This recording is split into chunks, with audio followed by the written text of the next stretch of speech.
श्री दुर्गा सप्तशती द्वितीय अध्याय। देवताओं के तेज से देवी का प्रादुर्भाव और महिषासुर की सेना का वध। ओम मध्यम चरित्र के विष्णु ऋषि महालक्ष्मी देवता उष्णिक छंद शाकंभरी भक्ति दुर्गा बीज वायु तत्व और यजुर्वेद स्वरूप है। श्री महालक्ष्मी की प्रसन्नता के लिए मध्यम चरित्र के पाठ में इसका विनियोग है।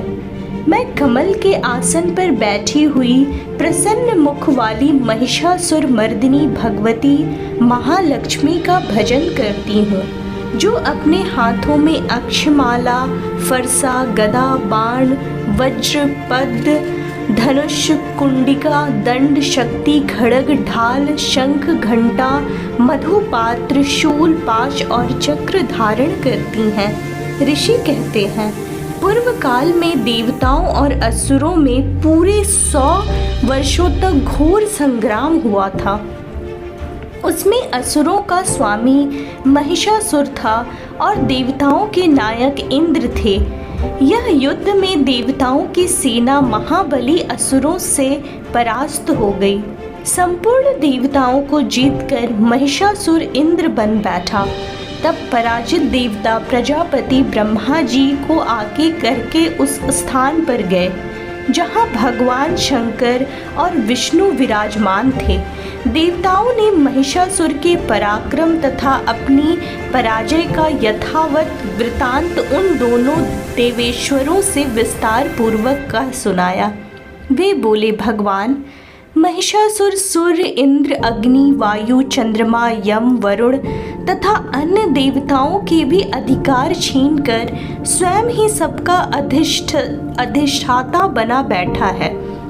उस दुरात्मा महिष ने समस्त देवताओं को स्वर्ग से निकाल दिया है। अब वे मनुष्यों की भांति पृथ्वी पर विचरते हैं। दैत्यों की यह सारी करतूत हमने आप लोगों से कह सुनाई। अब हम आपकी ही शरण में आए हैं, उसके वध का कोई उपाय सोचिए। इस प्रकार देवताओं के वचन सुनकर भगवान विष्णु और शिव ने दैत्यों पर बड़ा क्रोध किया। उनकी भौवें तन गई और मुंह टेढ़ा हो गया। तब अत्यंत कोप में भरे हुए चक्रपाणी श्री विष्णु के मुख से एक महान तेज प्रकट हुआ। इसी प्रकार ब्रह्मा, शंकर तथा इंद्र आदि अन्य देवताओं के शरीर से भी बड़ी भारी तेज निकली। वह सब मिलकर एक हो गया। महान तेज का वह पुंज ज्वाजलमान पर्वत सा जान पड़ा। देवताओं ने देखा, वहां उसकी ज्वालाएं संपूर्ण दिशाओं में व्याप्त हो रही थी। संपूर्ण देवताओं के शरीर से प्रकट हुए उस तेज की कहीं तुलना नहीं थी। एकत्रित होने पर वह एक नारी के रूप में परिणत हो गया और अपने प्रकाश से तीनों लोकों में व्याप्त जान पड़ा। भगवान शंकर जो तेज था, उससे उस देवी का मुख प्रकट हुआ। यमराज के तेज से उसके सिर में बाल निकल आए। श्री विष्णु भगवान के तेज से उसकी भुजाएं उत्पन्न हुई। चंद्रमा के तेज से दोनों स्तनों का और इंद्र के तेज से मध्य भाग का प्रादुर्भाव हुआ। वरुण के तेज से जांग और पिंडली तथा पृथ्वी के तेज से नितंब भाग प्रकट हुआ। ब्रह्मा के तेज से दोनों चरण और सूर्य के तेज से उसकी अंगुलियां आईं।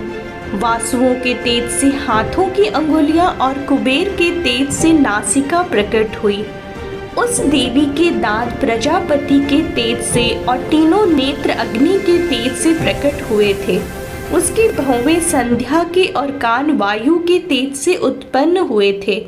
इसी प्रकार अन्यान्य देवताओं के तेज से भी उस कल्याणमयी देवी का आविर्भाव हुआ। तदंतर समस्त देवताओं के तेज पुंज से प्रकट हुए देवी को देखकर महिषासुर के सताए हुए देवता बहुत प्रसन्न हुए। पिनाकधारी भगवान शंकर ने अपने त्रिशूल से एक शूल निकालकर उन्हें दिया। फिर भगवान विष्णु भी अपने चक्र से चक्र उत्पन्न करके भगवती को अर्पण किया। वरुण भी शंख भेंट किया, अग्नि ने उन्हें शक्ति दी और वायु ने धनुष तथा बाण से भरे हुए 2 तरकस प्रदान किए। सहस्त्र नेत्रों वाले देवराज इंद्र ने अपने वज्र से वज्र उत्पन्न करके दिया और ऐरावत हाथी से उतार कर 1 घंटा भी प्रदान किया। यमराज ने काल दंड से दंड, वरुण ने पाश, प्रजापति ने स्फटिक काक्षी की माला तथा ब्रह्मा जी ने कमंडलू भेंट किया। सूर्य ने देवी के समस्त रोम कूपों में अपनी किरणों का तेज भर दिया। काल ने उन्हें चमकती हुई ढाल और तलवार दी। क्षीर समुद्र ने उज्ज्वल हार तथा कभी जीर्ण न होने वाले 2 दिव्य वस्त्र भेंट किए। साथ ही उन्होंने दिव्य चूड़ामणि, 2 कुंडल, कड़े, उज्ज्वल अर्धचंद्र, सब बाहुओं के लिए केयूर, दोनों चरणों के लिए निर्मल नुपुर, गले के सुंदर हंसली और सब उंगलियों में पहनने के लिए रत्नों की बनी। विश्वकर्मा ने उन्हें अत्यंत निर्मल फरसा भेंट किया। साथ ही उनके प्रकार के अस्त्र और अभेद कवच दिए। इनके सिवास्तक और वक्षस्थल पर धारण करने के लिए कभी न कुम्हलाने वाले कमलों की मालाएं दी। जल्दी ने उन्हें सुंदर कमल का फूल भेंट किया। हिमालय ने सवारी के लिए सिंह तथा भांति भांति के रत्न समर्पित किए। धनाध्यक्ष कुबेर ने मधु से भरा पान पात्र दिया तथा संपूर्ण नागों के राजा शेष ने जो इस पृथ्वी को धारण करते हैं उन्हें बहुमूल्य मणियों से विभूषित नागहार भेंट दिया। इसी प्रकार अन्य देवताओं ने भी आभूषण और अस्त्र शस्त्र देकर देवी का सम्मान किया। तत्पश्चात उन्होंने बारंबार अट्टहास पूर्वक उच्च स्वर में गर्जना की। उनके भयंकर नाद से संपूर्ण आकाश गूंज उठा। देवी का वह अत्यंत उच्च स्वर से किया हुआ सिंहनाद कहीं समा न सका।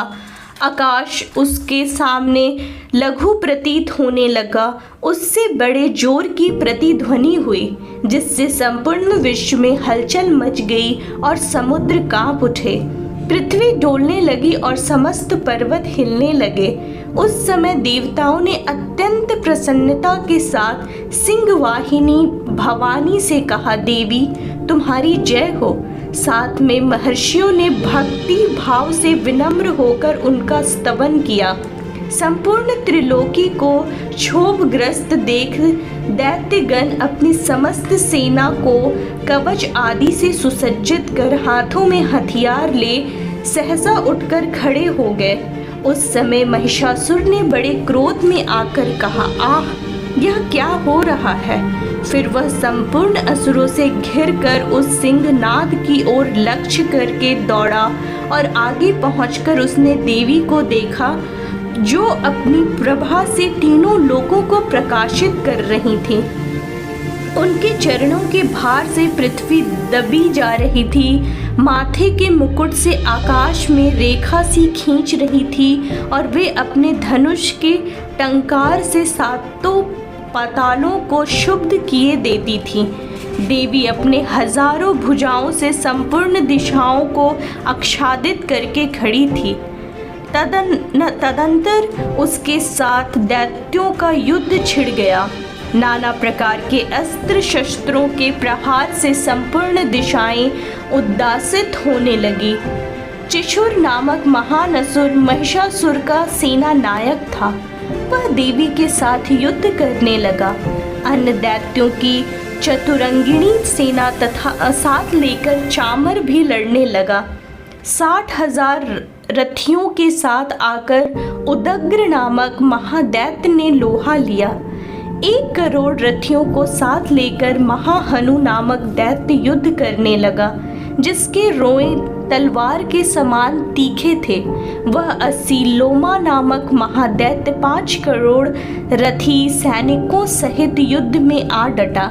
60 लाख रथियों से घिरा हुआ बाष्कल नामक दैत्य भी उस युद्ध भूमि में लड़ने लगा। परिवारित नामक राक्षस हाथी सवार और घुड़सवारों के अनेक दलों तथा 1 करोड़ रथियों की सेना लेकर युद्ध करने लगा। विडाल नामक दैत्य 5 अरब हाथियों से घिरकर लोहा लेने लगा।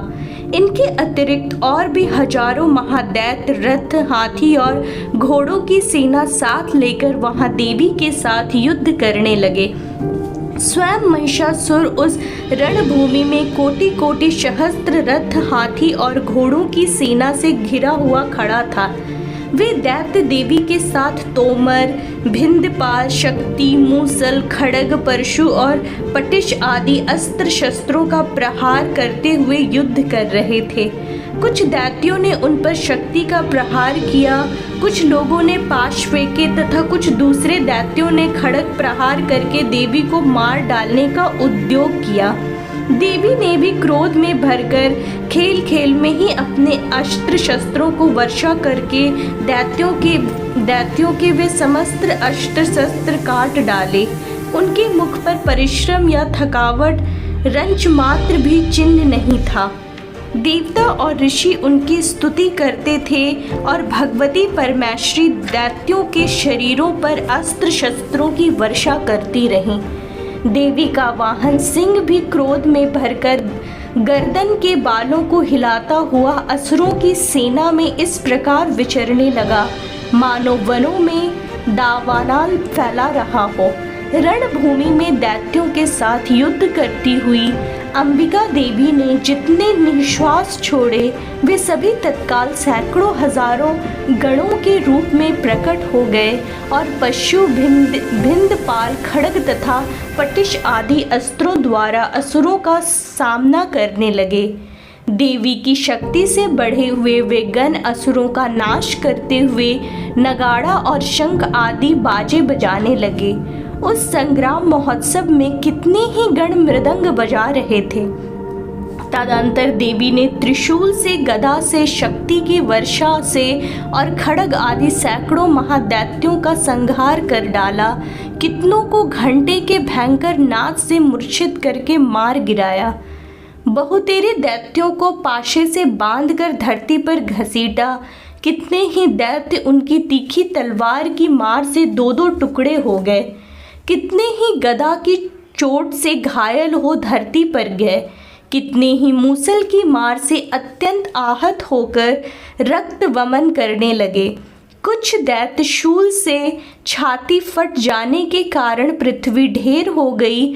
उस रणांगण में बाण समूहों की वृष्टि से कितने ही असुरों की कमर टूट गई। बाज की तरह झपटने वाले देवपिंड के दैत्यगण अपने प्राणों से हाथ धोने लगे। किन्हीं की बाहें छिन्न भिन्न हो गई, कितनों की गर्दनें कट गईं, कितने ही दैत्यों के मस्तक कट कट कर गिरने लगे। कुछ लोगों के शरीर मध्य भाग में ही विदीर्ण हो गए। कितने ही महादैत्य जांघें कट जाने से पृथ्वी पर गिर पड़े। कितनों को ही देवी ने एक बाह, एक पैर और एक नेत्र वाले करके 2 टुकड़े में चीर डाला। कितने ही दैत्य मस्तक कट जाने पर भी गिरकर फिर उठ जाते और केवल धड़के ही रूम में अच्छे अच्छे हथियार हाथ में ले देवी के साथ युद्ध करने लगते थे। दूसरे कबंध युद्ध के बाजों की लय पर नाचते थे।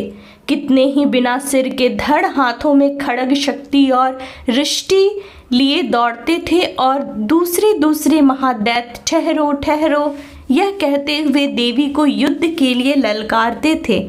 जहाँ वह घोर संग्राम हुआ था वहाँ की धरती देवी के गिराए हुए रथ, हाथी, घोड़े और असुरों की लाशों से ऐसी पट गई थी कि वहाँ चलना फिरना असंभव हो गया था।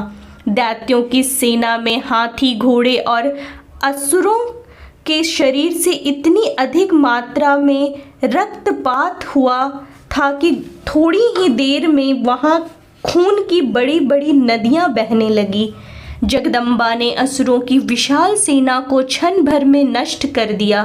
ठीक उसी तरह जैसे तृण और काठ के भारी ढेर को आग कुछ ही क्षणों में भस्म कर देता है, और वह सिंह भी गर्दन के बालों को हिला हिलाकर जोर जोर से गर्जना करता हुआ दैत्यों के शरीरों से मानो उनके प्राण चुने लेता था, वहाँ देवी के गणों ने भी उन महादैत्यों के साथ ऐसा युद्ध किया जिससे आकाश में खड़े हुए देवगण उन पर बहुत संतुष्ट हुए और फूल बरसाने लगे। इस प्रकार श्री मार्कंडे पुराण में सावर्णिक मनवंतर की कथा के अंतर्गत देवी महात्म्य महिषासुर की सेना का वध नामक दूसरा अध्याय पूरा हुआ। जय माता रानी।